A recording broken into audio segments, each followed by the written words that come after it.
बेनिया कई बात है। खरना बाग बगीचा है, सामने माता जी रो महल आई गयो। मैं माता जी ने आवाज लगाऊं। ठीक बात है भैया। माता जी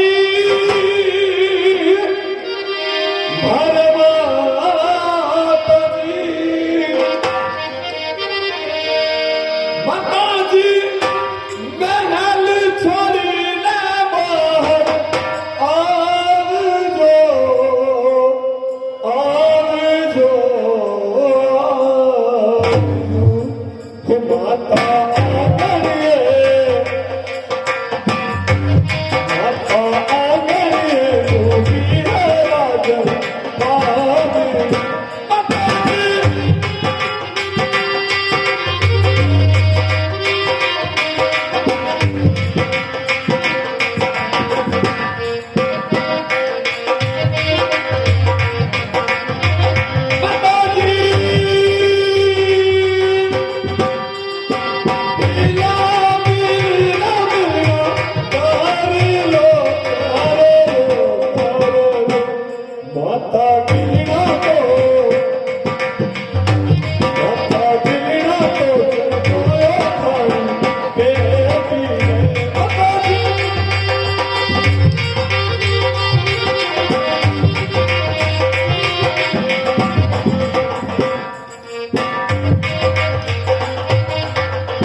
माता जी बेटा अगर आप बड़े प्रकार से रहोगे तो हमारी बहन भी ज्यादा रुदन करेगा।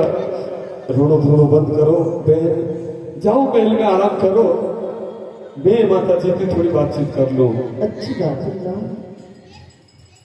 अच्छा बेटा वीडियो देख बेटा चढ़ जा चाहे विराज कोई बात मेरे में थारी ठीक है माता जी, ये दिन मेरी चढ़ी जिंदगी बादल में है।